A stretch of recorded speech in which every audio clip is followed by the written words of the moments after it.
What role do you think AI is going to play in cyber warfare? Cyber policy for many years was sort of dominated by a focus on the nation state threat actor. The change in policy is really due to ransomware. It hasn't worked as well as I think many of us, including me, thought it would have worked. Who says tech can't be human?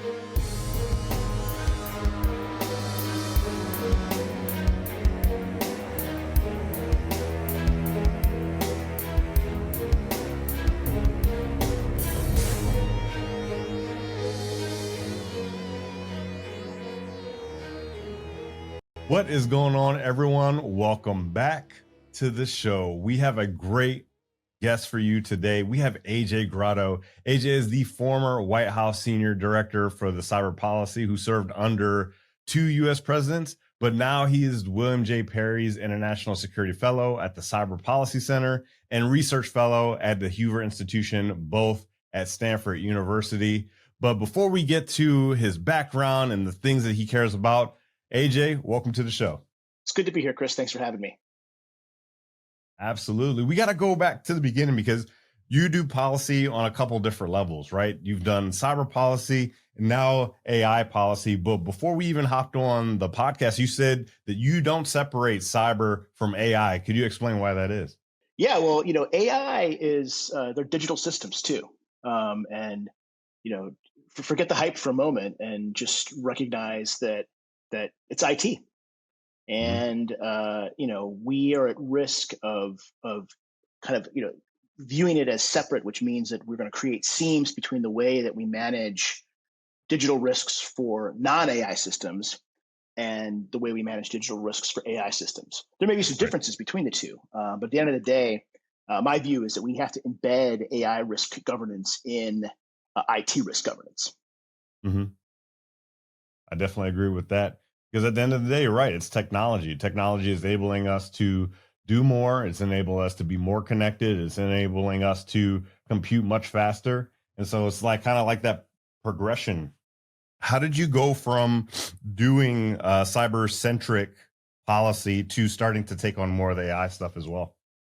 Well, partly it was my observation that the debate over AI governance, how to deal with AI risks, was getting kind of cleaved away from debates around good old fashioned IT risk, and so for me, having spent most of my career thinking about the risk of digital systems, it was kind of natural to think about AI risk as an extension of sort of conventional cyber policy. I'll observe AI systems, AI technologies are going to be embedded in, operating alongside conventional IT systems. It's not like organizations are going to set up an entirely separate AI domain for their AI applications, and so embedding AI in an organization's sort of core risk management frameworks for IT is really important, and the way that I think organizations should be thinking about risk. And by the way, it's also, I think, the way that government should be thinking about policy as well. Absolutely. And let's touch on that a little bit, right? You served under 2 U.S. presidents, and you've had to have had a great seat for policy development over the years, right? And now you're pushing in to the future a little bit. What's it been like, seeing the maturity of U.S. policy continuing to grow and evolve over the last several years?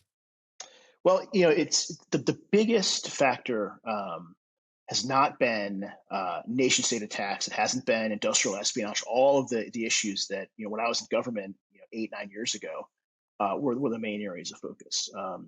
Back in those days, it was sort of the nation state threat actor that really animated most of the debate about cyber policy. Right. These days, it's ransomware. And if we're going to pinpoint, one factor that has fundamentally shifted the debate in Washington and frankly other capitals about cyber risk, especially the role of regulation, it's ransomware.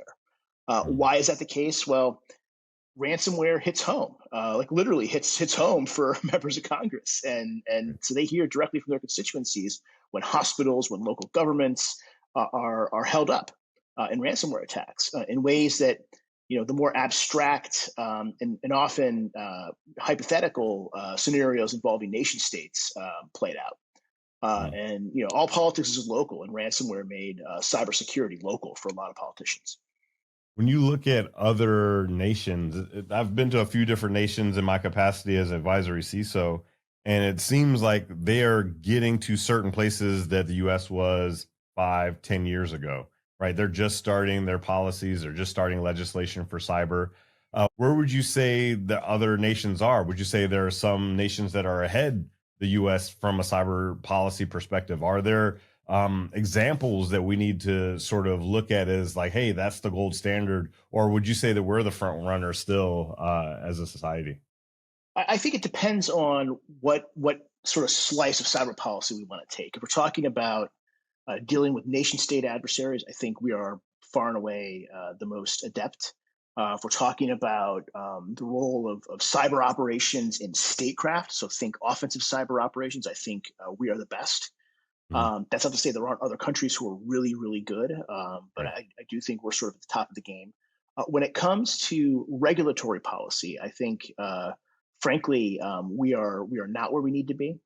Hmm. My view is that we have conducted this experiment with allowing the market to try to drive security practices, and it hasn't worked as well as I think many of us, including me, thought it would have worked, should have worked. Going back 8 or 9 years, other countries have recognized this. The European Union, for example, has enacted a series of cybersecurity related laws and regulations. Even the Chinese have gone out and enacted some pretty tough cybersecurity laws. I have some problems with those laws, but they are acting. We're a little bit behind the curve, and this Hmm. is a point that the Biden administration made in the cyber strategy that it issued in back in July. It was. And there are market problems. I'm particularly concerned about a lack of competition in many areas. I'll point to the federal government as kind of an example. We used to say, in the federal government, we should eat our own dog food if we're going to, Yeah. talk about, what other organizations should be doing. We should be doing it too. It's a fair critique. And in the federal government, I'll pick on Microsoft a little bit here. Microsoft has 85% of the market share for productivity software.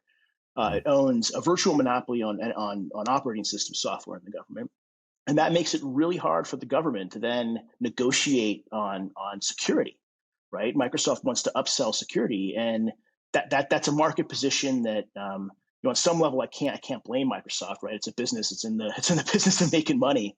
But Yeah. it does point to some competitive challenges that exist. And so I'm a big believer in competition. I'd like to see more of it. The more, the better.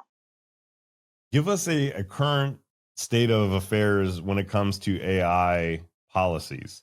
So, I mean, there's a lot of folks, Elon Musk came out and said, hey, we need to put a pause on development of AI until we can get a handle on this, right? And I think a part of getting a handle on AI would have come by way of both policy, legislation, it would come by way of even some technical means in order to ensure that we don't go off the rails. Because from my perspective, AI is one of those technologies where is increasing so fast that it could get out of hand very, very quickly. So where would you say we are in a state of affairs, and what are the top fears that people have when it comes to AI and the lack of policy that's there today? So I will say, it's really hard to talk about AI risk, and the reason Mhm. is, on the one hand, um, there are real risks, no doubt about it.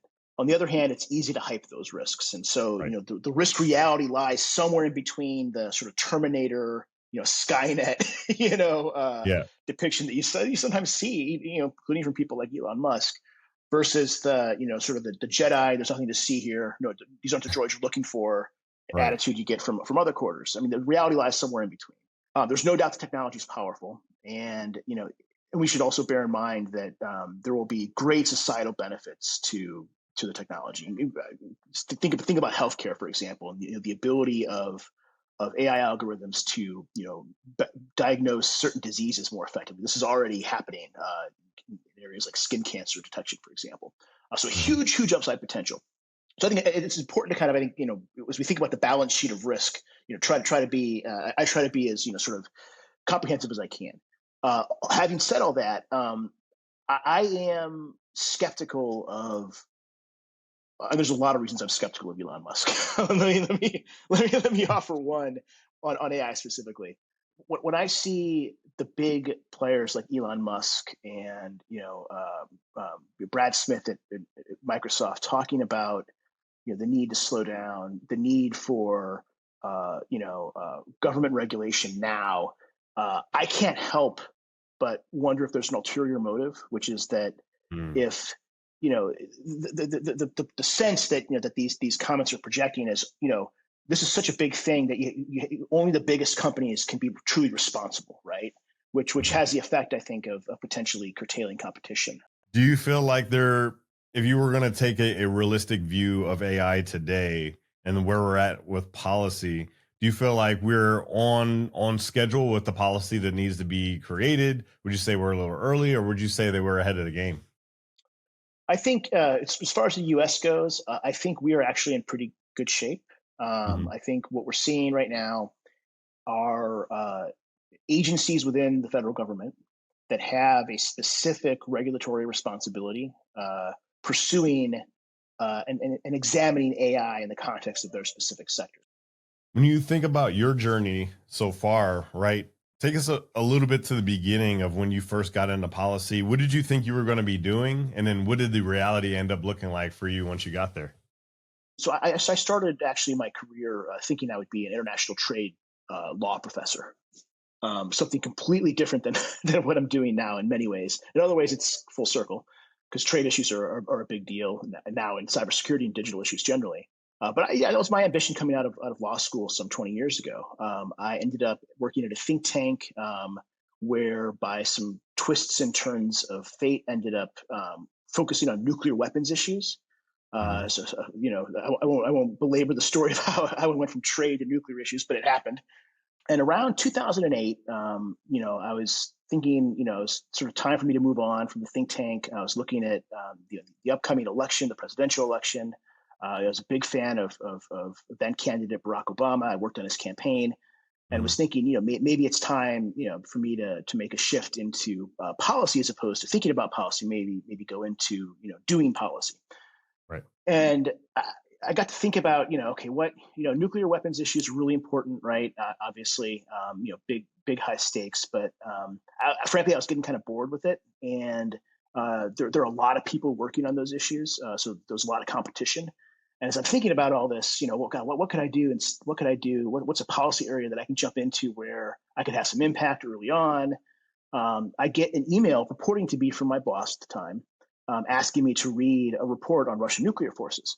And I could tell from the tone of the email that my boss didn't send me this email. And sure enough, it was an effort by the PLA, the People's Liberation Army of China, to hack into my think tank with a spearphishing email.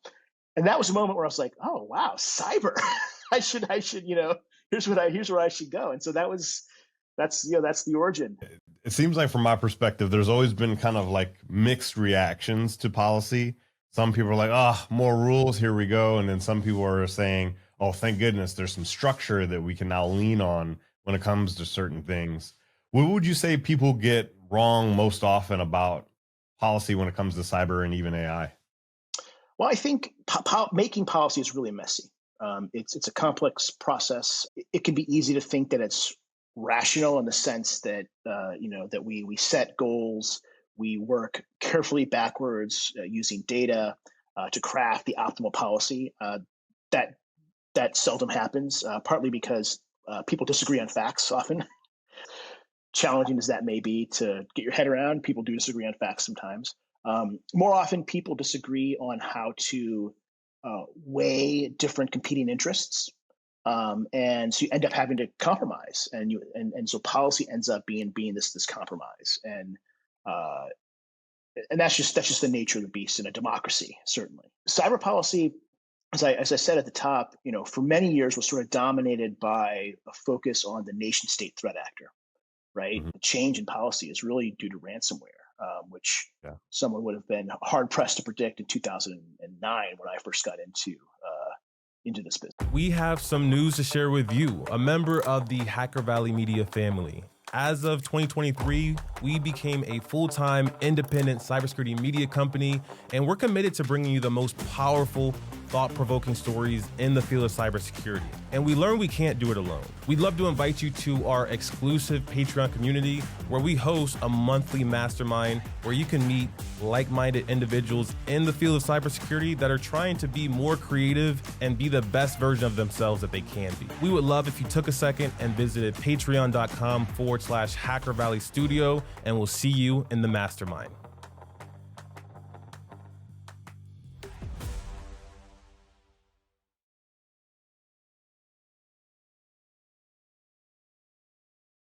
Do you have a story of an impact or some piece of legislation or policy that you were either a part of or helped lead that means the most to you? Do you have a story about that?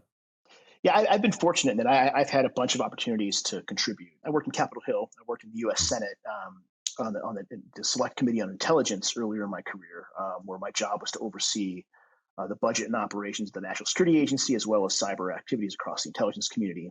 I was the main drafter of the legislation that President Obama ended up signing in 2015 that created the information sharing environment for cyber threat information, kind of provided the legal framework for it.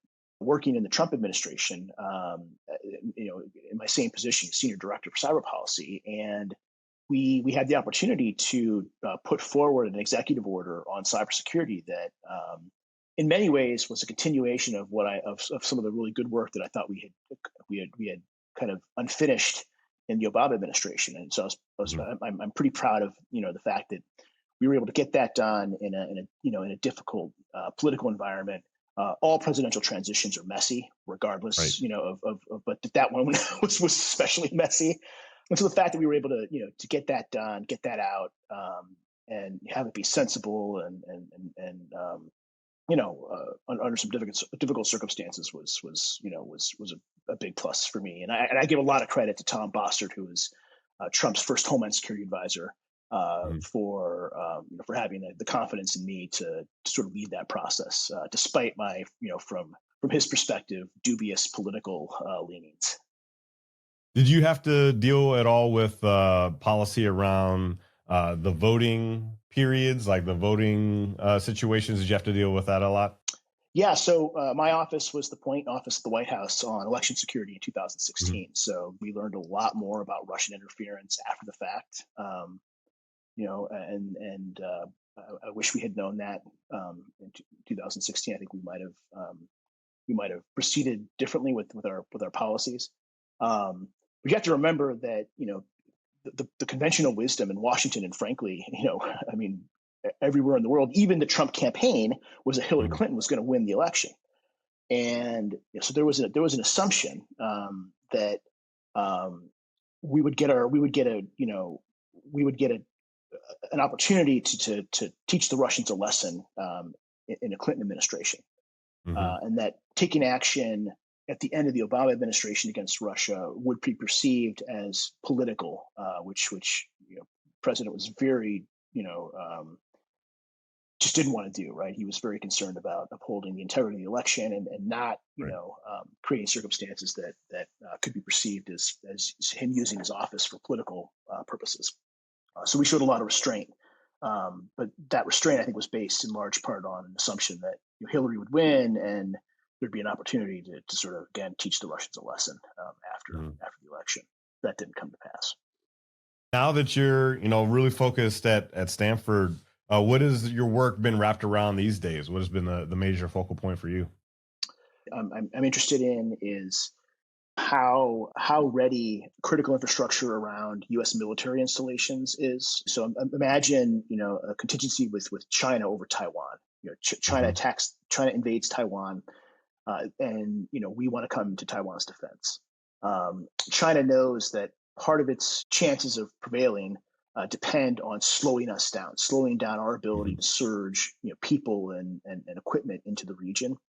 We have military bases around the country that have people and equipment. We push that out, and Chinese are going to want to slow that down. How will they slow it down? Well, through cyber attacks, right? On power, on fuel supplies, on ports, basically just to throw as much sand in the gears of the U.S. military's logistics machine as possible to slow us down. Right. And so I'm interested in,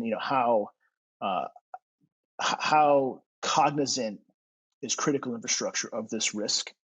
Do they factor it into their risk resilience planning? And if not, what's the answer? I suspect my hypothesis, is that we are going to see some gaps to private critical infrastructure standing up to the Chinese nation state. But that's a hypothesis. I got to go out and gather the data and do the analysis to confirm whether it's true or not. I hope it's not true, but that's my hypothesis. What role do you think AI is going to play in cyber warfare in the future? Huge role. And I think we'll see it in terms of both defense and offense. We already see defenders, using large language models to generate code, commodity code that might have taken an analyst, or a coder or developer, some time to do, can now be done instantly. Now, of course, it's no substitute for having skilled developers, because a skilled developer's got to check that code and make sure that the large language model didn't hallucinate, which is always always a risk. So I think we'll see those on the defensive side, improvements, and also sort of some of the pattern recognition capabilities that AI brings to the table can help spot anomalies in traffic and behavior within systems that could point to cyber threat actors. And then on the offensive side, you see the same kind of thing, right? You'll see adversaries using AI to craft phishing emails, more engaging phishing emails. We'll see threat actors using AI to try to identify, sort of large patterns, in systems that they could exploit, and develop malicious code as well. Through large language models. So I think we'll see both offense and defense affected pretty significantly by AI. I agree 100%. Obviously, it seems like throughout your career, you've been really blazing a path for policy on the cyber and the AI side, just technology in general. And there are going to be more people that follow in your footsteps. For anybody that's looking to get into policy, that looking to make a difference in the world and their country, what is that one piece of advice that you'd have for anybody looking to get into policy at that level? Don't be an a-hole. It's just my biggest piece of advice, right? Because reputations matter, especially in policy, where you're going to be negotiating with people. You're going to be you have to learn how to communicate and deal with people, and you don't want to get a reputation for being a jerk. You could be difficult, right? There's a difference between being a tough negotiator, being a shrewd analyst and operator, versus being a jerk.